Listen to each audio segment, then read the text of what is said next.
ሄሎ ኢሳት ቴሌቪዥን ሄሎ ማን እንበል ከየት ነው? ሄሎ ኢሳት ኢሳት ነፃ የህዝብ ሚዲያ ወትሮም ቢሆን የህዝብ አይንና ጆሮ እንደመሆኑ ይህንን የህዝብ ቅሬታ ማስተናገጃ መድረክ አሰናድቷል። በዚህም ያጋጠሙትን ወይም ያስተዋሉትን የመልካም አስተዳደር ችግር፣ የሙስናና የጉዳይ ገዳዮች ጉድኝት፣ የመብት ጥሰትና ስልጣንን ያለአግባብ የመጠቀም ጸረ ዲሞክራሲያዊ አሰራሮችን ይጠቁሙን። የሚመለከተውን የመንግስት አካል በማነጋገር ተጠያቂነት የሚሰፍንበትን መፍትሄ እናፈላልጋለን። በስልክ ቁጥሮች 0901 458845 ወይም 0901 451145 በተጨማሪም በ0944 02 11 11 በ0906 77 42 92 ይደውሉ። ልናስተናግደው ዝግጁ ነን። ኢሳት ነፃ የህዝብ ሚዲያ።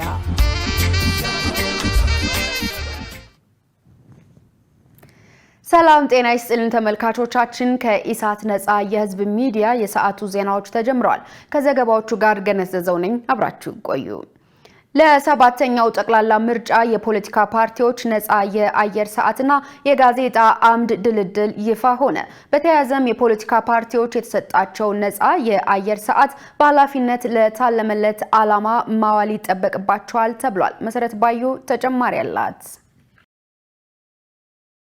ለሰባተኛው ጠቅላላ ምርጫ የፖለቲካ ፓርቲዎች ነፃ የአየር ሰዓት ድልድል ዕጣ አወጣጥ ስነ ስርዓት ተካሂዷል። ነፃው የአየር ሰዓት ለ46 የፖለቲካ ፓርቲዎች የተሰጠ ሲሆን በዚህም 12 የግልና 12 የህዝብ ሬዲዮ ጣቢያዎች፣ 12 የህዝብና 8 የንግድ ቴሌቪዥን ጣቢያዎች እንዲሁም 6 የህዝብ ጋዜጦች ዝግጁ መሆናቸው ተገልጿል። በስነ ስርዓቱ ላይ ንግግር ያደረጉት የኢትዮጵያ ብሔራዊ ምርጫ ቦርድ ሰብሳቢ መላትወርቅ ኃይሉ ነፃ የአየር ሰዓት የፖለቲካ ፓርቲዎች ሀሳባቸውን፣ ፕሮግራማቸውንና ፖሊሲያቸውን ለመራጩ ህዝብ ለማስተዋወቅ ይረዳቸዋል ብለዋል። ፖለቲካ ፓርቲዎች ይህንን ነፃ የአየር የድልድል ሰዓት ማግኘት የሚጠቅማቸው ሀሳባቸውን፣ ፕሮግራማቸውን፣ ፖሊሲያቸውን፣ አማራጮቻቸውን ለመራጩ ህዝብ ለማቅረብ የሚያስችል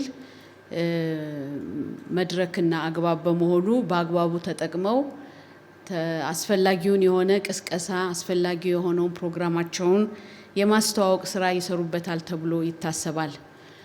ይሄ የነፃ የአየር ሰዓት ድልድል ተግባራዊ ማድረግ ለፓርቲዎችን ብቻ ሳይሆን ለመራጩም ህዝብ የሚወዳደሩትን የፖለቲካ ፓርቲዎች ያላቸውን ፕሮግራም ለመረዳት እድል የሚሰጥ በመሆኑ የሚበረታታ ነው። የኢትዮጵያ መገናኛ ብዙሃን ባለስልጣን ዋና ዳይሬክተር ሃይማኖት ዘለቀ በበኩላቸው የፖለቲካ ፓርቲዎች ነፃ የአየር ሰዓት በመጠቀም ፖሊሲያቸውን የሚያስተዋውቁበት 50 የሚዲያ ተቋማት ተዘጋጅተዋል ብለዋል። የፖለቲካ ፓርቲዎቹ የተሰጣቸውን ነፃ የአየር ሰዓት በኃላፊነት ስሜት ለታለመለት ዓላማ ማዋል እንደሚጠበቅባቸው ገልጸዋል።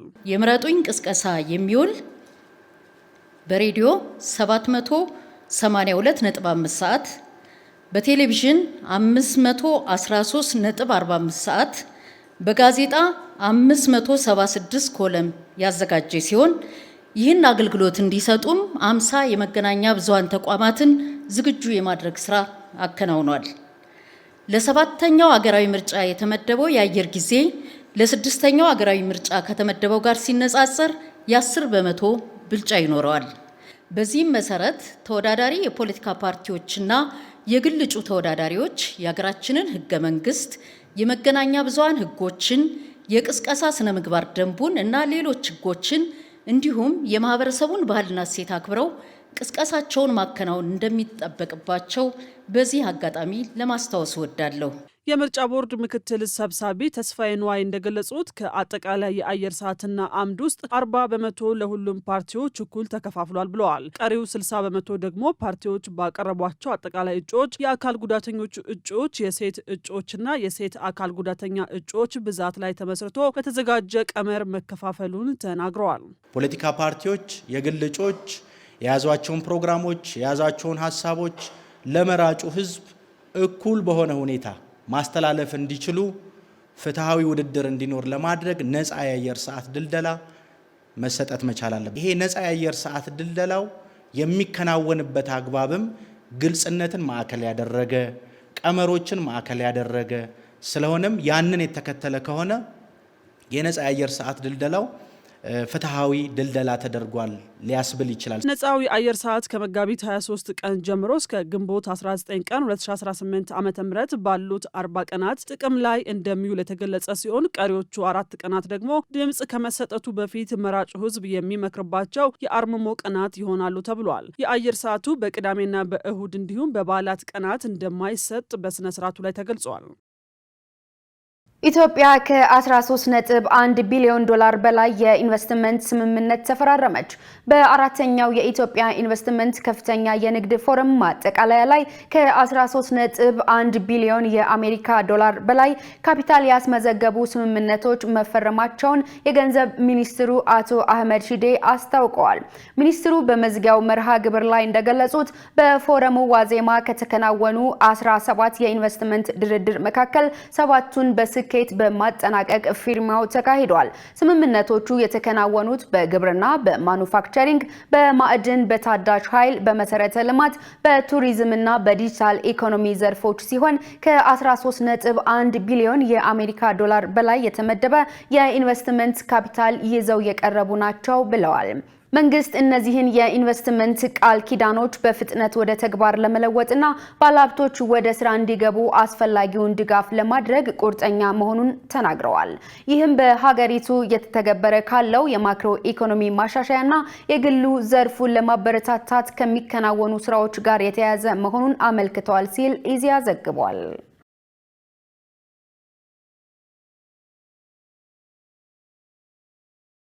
አገልግሎቱ ያስገነባቸው የኤሌክትሪክ ተሽከርካሪ ቻርጅ ማድረጊያ ጣቢያዎች ስራ ጀመሩ።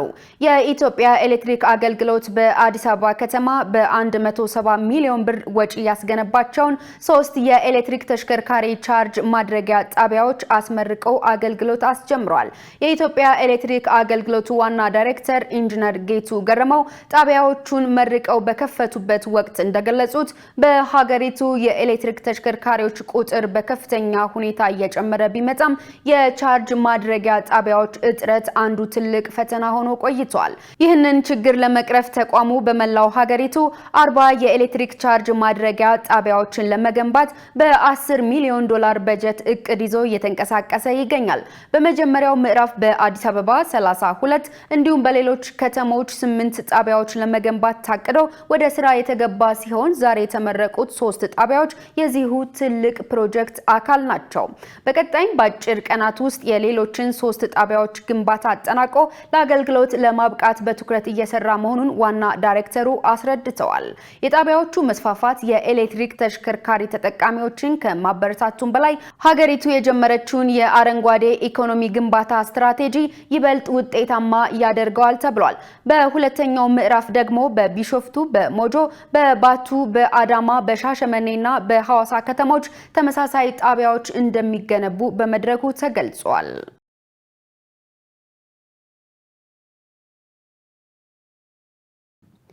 ኢትዮጵያ ከኮንፈረንስ ቱሪዝም እንድትጠቀም በትምህርት የታገዘ ስራ እየተሰራ ነው ተባለ። የፌዴራል ቱሪዝም ማሰልጠኛ ኢንስቲትዩት አዳዲስ የትምህርት ክፍሎች ከመጨመር አንስቶ በዘርፉ የሚሰማሩትን ባለሙያዎች በትምህርትና በተግባር ታንጸው እንዲወጡ እየሰራ እንደሆነ ገልጿል። መሳይ ገዛኸኝ ተጨማሪ አላት። ኢትዮጵያ በተለያየ ምክንያት የምታዘጋጃቸው ኮንፈረንሶች ቢኖሯትም ሌሎች ሀገራት አጋጣሚውን በቱሪዝም እንደሚጠቀሙት ሁሉ ተጠቃሚ እንዳልሆነች የዘርፉ ባለሙያዎች ያነሳሉ። የኮንፈረንስ ቱሪዝም በኢትዮጵያ ከባለፈው ዓመት ጀምሮ በቱሪዝም ጥቅም ላይ እንዲውል የተደረገ አዲስ ዘርፍ እንደሆነ የፌዴራል ቱሪዝም ማሰልጠኛ ኢንስቲትዩት ምክትል ዳይሬክተርና የምርምርና ማማከር ዘርፍ ኃላፊ ይታገስ ስዩም ገልጸዋል። ከዓመታት በፊት ስሙን ብቻ ነበር የምናነሳው፣ ምክንያቱ ደግሞ የኮንቬንሽን ማዕከላት ስለሌሉ እንደሆነ ነግረውናል። አሁን በተፈጠረው እድል ግን ለመስራት ተቋሙ በእውቀት የታገዙ ባለሙያዎችን ከማፍራት አኳያ የድርሻውን እየተወጣ እንደሆነ አስታውቀዋል። አሁን ግን ከዚህም በዘለለ በአመት ውስጥ በመቶዎች የሚቆጠሩ አህጉር አቀፍ ዓለም አቀፍ ስራዎች እየተሰሩ ነው ማለት ነው። ስለዚህ ከዚህ አንጻር የኛ ሚና ምንድነው የሚለውን በመወስድበት ወቅት አንደኛው አዳዲስ የስልጠና ፕሮግራሞችን ከመክፈት አኳያ ነው። ለምሳሌ በኢትዮጵያ ኮንቴክስት ለመጀመሪያ ጊዜ በመጀመሪያ ዲግሪ የኢቨንት ማኔጅመንት የሚባል የስልጠና ፕሮግራም በዚህ ዓመት ወደ ስልጠና እያስገባን ነው ማለት ነው። ይሄ ዲማንዱን አጥንተን ነው በጥናት መሰረት የለየ ነው ማለት ነው። ሁለተኛ ደረጃ አጫጭር ጊዜ ስልጠናዎችን ቅድም እንዳልኩት የማይስ ኤሌመንቶች በሚባሉት ውስጥ በሚቲንግ፣ በኮንፈረንስ፣ በኢንሴንቲቭ እና በኤግዚቢሽን በመሳሰሉት ዙሪያ አጫጭር ስልጠናዎችን የመስጠት ነው። ከዛም ባሻገር ደግሞ እነዚህ አገልግሎት መስጫ ተቋማቶች ሆቴሎችን ጨምሮ እንዲህ አይነት ፕሮግራሞች በሚኖርበት ወቅት ደግሞ ለስልጠናዎችን በመስጠት የአቅም ግንባታ እና የመሳሰሉት ስራዎችን እየሰራን እንገኛለን ማለት ነው። የቱሪዝም ዘርፍ በተለይም ከውጭ የሚመጡ ቱሪስቶች ቁጥር መመናመን ላይ እየተሰሩ ነው ያሏቸውን ጉዳዮች አቶ ይታገስ አንስተዋል። እንደዚሁም ለልዩ ልዩ ኮንፈረንሶች የሚመጡ መንግስታዊ ኃላፊዎችን መሪዎችን ጨምሮ ሌሎች ታዋቂ ሰዎችንም ጭምር የተሰሩ መዳረሻዎችን በማስጎብኘት እነሱ ደግሞ ባላቸው ፕላትፎርም ለተከታዮቻቸው ለዜጎቻቸው ያን ነገር እንዲያስተዋውቁ የማድረግ ዘርፈ ብዙ ስራዎች እየተሰሩ ነው ማለት ነው። ይሄ እንግዲህ ለቱሪስቱ የምናደርገው ማነቃቃት ነው። ነገር ግን በአገር አቀፍ ኮንቴክስትም ቢሆን ደግሞ ከውጭ ሀገር ቱሪዝም ባልተናነሰ የሀገር ውስጥ ቱሪዝምም በጣም ከፍተኛ ሚና እንዳለው እናምናለን ማለት ነው። ስለዚህ ሀገር ውስጥ ቱሪዝምም በደንብ ታቅዶ ቢሰራበት ደግሞ ከውጭ ሀገሩ ቱሪዝም በበለጠ ለውጥ ማምጣት ይችላል። ኢኮኖሚያዊ፣ ማህበራዊ ፋይዳ ይኖረዋል ብለን ነው የምናስብ ማለት ነው። ምክንያቱም ከኢኮኖሚው ፋይዳ በዘለለ በተለይ በህዝቦች መካከል ያለውን ማህበራዊ መስተጋብርም ከማጠናከር አኳያ ሚናው ከፍተኛ ነው። ዘርፉ የተግባር ስልጠና ትምህርት የሚፈልግ በመሆኑ ተቋሙ በምን መልኩ እየሰራበት ነው ስንል ላቀረብነው ጥያቄ ምክትል ዳይሬክተሩ የሚከተለውን ምላሽ ሰጥተዋል። ለምሳሌ በቱሪዝም ላይ የምናሰለጥናቸው የንድፈ ሀሳብ ስልጠናቸውን ከሰለጠኑ በኋላ እዚሁ ግቢ ውስጥ የቱሪዝም ወርክሾፖች አሉ። ለምሳሌ የቱሪዝም ሙዚየም አለ እዚሁ ጋር በማስጎብኘት ምናምን ኤክስፔሪያንስ የሚያደርጉበት ማለት ነው። ከዛ ቀጥሎ ደግሞ ወደ ኢንዱስትሪዎች ይሄዳሉ፣ ወደ ቱር ኦፐሬተሮች ይሄዳሉ፣ ወደ አዲስ አበባ ወደ ናሽናል ሙዚየም ይሄዳል።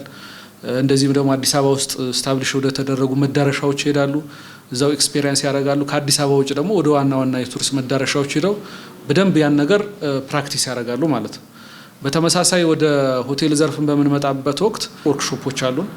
የምግብ ዝግጅት፣ የምግብና መጠጥ መስተንግዶ፣ የሃውስኪፒንግ እና ላውንደሪ እንደዚሁም ሶፍትዌሮች የማሰልጠኛ ሶፍትዌሮች ጭምር አቅም በፈቀደ ደረጃ የተደራጀ ነው ማለት ነው። ምክንያቱም ቅድም እንዳልኳችሁ ሌሎች ኮሌጆችንም ሳፖርት ስለምናደርግ ለነሱ ማራያ መሆን ስለሚያስፈልግ ስልጠናው በዚህ ደረጃ ያው 70-30 ነው። 70% በተግባርም እንደገና ኢንዱስትሪውም ሁሉ እየሄዱ የሚሰለጥኑበት ነው። ኢትዮጵያ ካሏት ተፈጥሯዊ ገጸ በረከቶች አንጻር በቱሪዝም ሊሰራባቸው የሚችሉ ዘርፎች በርካታ እንደሆኑ ተመልክቷል። የፊንቴክ ኢንቨስትመንት መስራቾችና ታዋቂ አርቲስቶች በማጭበርበር ወንጀል ተከሰሱ። ታዋቂና ተጽዕኖ ፈጣሪዎችን በመጠቀም ከ1200 በላይ ዜጎችን በማጭበርበር 1.7 ቢሊዮን ብር ጉዳት ባደረሱት የፊንቴክ ኢንቨስትመንት ድርጅት መስራችና ባለቤቶች ላይ ምርመራ ተጣርቶ በአቃቤ ሕግ ክስ የተመሰረተባቸው መሆኑን የኢትዮጵያ ፌዴራል ፖሊስ አስታውቋል። የፌዴራል ፖሊስ ባወጣው መግለጫ በተጠርጣሪ ዳንኤል ዮሐንስ ላይ ክስ ተመስርቶበት በማረሚያ ቤት ሆኖ ክሱን እንዲከታተል መደረጉንና ተጠርጣሪ ግርማይ ገብረ ሚካኤልን ደግሞ በቁጥጥር ስር ለማዋል ክትትል እያደረገ መሆኑን አመልክቷል። ተከሳሾቹ 950 ሺህ ብር ቅድመ ክፍያ ለከፈለ በ90 ቀናት ውስጥ መኪና እናስረክባለን፣ ቀሪውን በ5 ዓመት ያለወለድ ብድር እናመቻቻለን በሚል የሐሰት ተስፋ ዜጎችን አጭበርብረዋል። ለዚህም ከቻይናው BYD ኩባንያ ጋር ውል ሳይኖራቸው እንዳላቸው በማስመሰል በመስቀል አደባባይ በትውስት የተሰበሰቡ መኪኖችን የድርጅቱ እንደሆኑ በማሳየት በጅቡቲ ወደብ መኪኖች እንዳሉ የሐሰት መረጃ በመስጠት ከፍተኛ ገንዘብ ሰብስበዋል ብሏል። ድርጅቱ ከ1200 በላይ ተጎጂዎችን በማጭበርበር ከእያንዳንዳቸው 1,365,000 ብር መቀበላቸውን ፖሊስ አረጋግጧል። የፊንቴክ ኢንቨስትመንት ድርጅትን ባልተገባና በተጋነነ መልኩ በማስተዋወቅ በህገወጥ መንገድ ከተሰበሰበው ገንዘብ ተጋሪ በመሆን የተጠረጠሩ ታዋቂ አርቲስቶች ሰለሞን ቦጋለ፣ ሰራዊት ፍቅሬ፣ ዳንኤል ተገኝ፣ አብርሃም ግዛው፣ ይገረም ደጀኔ፣ መንሱር ጀማልና ካሊድ ናስር በቁጥጥር ስር ውለው ምርመራ እየተካሄደባቸው መሆኑን እና ፍርድ ቤት ለፖሊስ እስከ መጋቢት 30 ቀን 2018 ዓ.ም የጊዜ ቀጠሮ መፍቀዱን በመግለጫው ተገልጿል። በመጨረሻም የፌዴራል ፖሊስ ይህ ውስብስብ የወንጀል ጉዳይ በተሳካ ሁኔታ ተጣርቶ ክስ እንዲመሰረት ከፖሊስ ጋር በትብብር ለሰሩ አካላት ምስጋና አቅርቧል።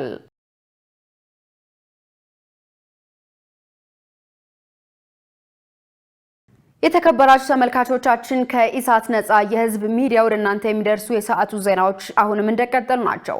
አሁን ደግሞ ወደ ውጭ ዜና ተሻገርን። ተመድ የሆርሙዝን ወሽመጥ የንግድ ፍሰት ለመክፈት ግብረ ኃይል እያቋቋመ ነው ተባለ። በሌላ በኩል የአፍሪካ ሀገራት የነዳጅ አቅርቦት እጥረት ገጥሟቸዋል። ታዲያ ኢትዮጵያን ጨምሮ እነዚህ ሀገራት የገጠማቸውን የነዳጅ እጥረት ለመቅረፍ ምን እርምጃ ወሰዱ? በዚህ ጉዳይ ላይ ተከታዩን ሀተታ አሰናድተናል። ሰላማዊት ሙልጌታ እንደሚከተለው ታቀርበዋለች። በአሜሪካ እስራኤልና ኢራን ጦርነት ምክንያት ተቋርጦ የቆየውን የሆርሙዝ ወሽመጥ የንግድ እንቅስቃሴን ለማስቀጠል የሚያስችል አዲስ ግብረ ኃይል እያቋቋመ መሆኑን የመንግስታቱ ድርጅት አስታውቋል። ይህ ግብረ ኃይል የዲፕሎማሲያዊና የቴክኒክ ስርዓት ለመዘርጋት የሚያስችል መሆኑን የድርጅቱ ቃል አቀባይ ስቴፋን ዱጃሪክ ገልጸዋል። ግብረ ኃይሉ በዩክሬን የጥቁር ባህር የምግብ አቅርቦት ስምምነትና በጋዛው የዩኤን 2720 የእርዳታ አቅርቦት ስርዓት ተሞክሮዎች ላይ በመመስረት ስራውን እንደሚጀምር ታውቋል። የተመድ የፕሮጀክት አገልግሎት ቢሮ ዋና ዳይሬክተር የሚመሩት ይህ ግብረ ኃይል ከሚመለከታቸው ሀገራት ጋር በመነጋገር የንግድ መርከቦች በሰላም እንዲያልፉ የሚያስችል መመሪያ ያዘጋጃል ተብሏል። ይህም በተለይ በጦርነቱ ምክንያት የተቋረጠውን የማዳበሪያና የነዳጅ አቅርቦት በማስተካከል በድሃ ሀገራት ላይ እያንዣበበ ያለውን የምግብ ዋጋ ንረት ለመቀነስ ትልቅ ተስፋ እንደሚሆን ታምኗል። የዓለም የምግብ ፕሮግራም ጦርነቱ እስከ ሰኔ ወር ከቀጠለ በሚሊዮን የሚቆጠሩ ሰዎች ለከፋ ችግር ሊጋለጡ እንደሚችሉ ማስጠንቀቁ የሚታወስ ነው። የመንግስታቱ ድርጅት አዲሱ ጥረት ይህንን ስጋት ለመቀልበስ ያለመ ሲሆን ቃል አቀባዩ ዱጃሪክ እንዳሉት ሁሉም አባል ሀገራት ለሰብአዊነት ሲሉ ይህንን ተነሳሽነት እንዲደግፉ ጥሪ አቅርበዋል። በሌላ በኩል በባህረ ሰላጤው ቀውስ ምክንያት የተከሰተውን የነዳጅ እጥረትና የዋጋ ንረት ለመቋቋም ኢትዮጵያን ጨምሮ የተለያዩ የአፍሪካ ሀገራት ጠንካራ እርምጃዎችን እየወሰዱ መሆናቸውን የአፍሪካ ኒውስ ዘገባ ያመለክታል። ተቋሙ ዚምባብዌ፣ ደቡብ ሱዳን፣ ኢትዮጵያ፣ ግብጽና ሞሪታኒያ የነዳጅ እጥረቱን ለመሻገር ምን እርምጃ ወሰዱ የሚለውን አካቶ ዘገባውን አሰራጭተዋል። ኢትዮጵያ በፈረንጆቹ 2023 በነዳጅ የሚሰሩ ተሽከርካሪዎችን ወደ ሀገር ውስጥ እንዳይገቡ ማገዷን፣ ከዚህ ይልቅ የኤሌክትሪክ ተሽከርካሪዎችን አጠቃቀም ለማስፋት ሲባል በኤሌክትሪክ መኪኖች ላይ የሚጣል የገቢ ዕቃ ቀረጥ በማንሳት ከጦርነቱ ቀድማ እየሰራች መሆኑን ይገለጻል። ወደ ኤሌክትሪክ ተሽከርካሪዎች ከምታደርገው ሽግግር ባለፈም የነዳጅ ኩባንያዎች ለጸጥታ አካላት ለትልልቅ የመንግስት ፕሮጀክቶችና ለማኑፋክቸሪንግ ቅድሚያ እንዲሰጡ አሳስባለች። የዚምባብዌ ባለስልጣናት በነዳጅ ላይ የሚጨመረው የኢታኖል መጠን ለመጨመርና በነዳጅ ላይ የሚጣሉ ታክሶችን ለመቀነስ እየሰሩ መሆኑን ያመለክታል። ደቡብ ሱዳን የነዳጅ አምራች ብትሆንም የተጣራ ነዳጅ ከውጭ የምታስገባ በመሆኑ የናፍጣ ፍጆታን ለመቀነስ የኤሌክትሪክ አቅርቦት እቀባ ጀምራለች። በዚህም እቀባ ምክንያት የደቡብ ሱዳን መዲና ጁባ የዕለት ተዕለት የኃይል መቆራረጥ እያጋጠማት ነው ሲል ዘገባው ያትታል። ወደ ሀገራቱ ይገባል ተብሎ ቀጠሮ የተያዘለት የነዳጅ ጭነት ሳይሳካ በመቅረቱ የአቅርቦት እጥረት ስጋት የፈጠረባት ሞሪታኒያ ከተለያዩ አማራጭ የነዳጅ አቅራቢ ድርጅቶች ጋር ንግግር የጀመረች ሲሆን የሀገሪቱን የነዳጅ ፍላጎት ለማሟላትና የኢነርጂ ደህንነትን ለመጠበቅ ጥረት እያደረገች ነው ብለዋል። ግብጽም በጦርነቱ ምክንያት የነዳጅ ወጪዋ ከ560 ሚሊዮን $1 ወደ 1.65 ቢሊዮን $1 በማደጉ ምክንያት የንግድ ተቋማት ከምሽት 3 ሰዓት ጀምሮ እንዲዘጉ ወስናለች። የግብጽ መንግስት ይህንን የሰዓት እላፊ የጣለው በከፍተኛ ሁኔታ ያደገውን የኤነርጂ ክፍያ ለመቀነስ በማሰብ መሆኑን ገልጧል። ከቅዳሜ ጀምሮ መደብሮች፣ የገበያ ማዕከላት፣ ምግብ ቤቶችና ካፌዎች በሳምንቱ የስራ ቀናት ከምሽት 3 ሰዓት ጀምሮ እንዲዘጉ የወሰነ ሲሆን በሳምንቱ መጨረሻ ቀናት ማለትም ሐሙስና አርብ ተቋማቱ እስከ ምሽት 4 ሰዓት ክፍት ሆነው እንዲቆዩ ይፈቀድላቸዋል ሲል የዘገባው አፍሪካ ኒውስ ነው።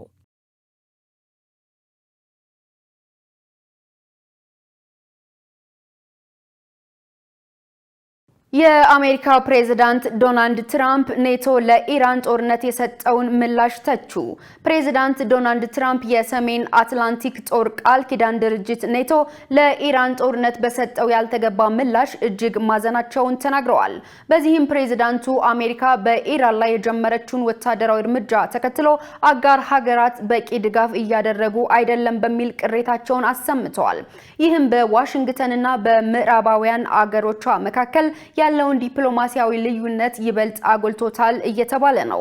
ፕሬዚዳንት ዶናልድ ትራምፕ በሳውዲ አረቢያ አዘጋጅነት በሚመራው የቢዝነስ ኮንፈረንስ ላይ ባደረጉት ንግግር የሰሜን አትላንቲክ ጦር ቃል ኪዳን ድርጅትን ወይም ኔቶን ክፉኛ ተችተዋል።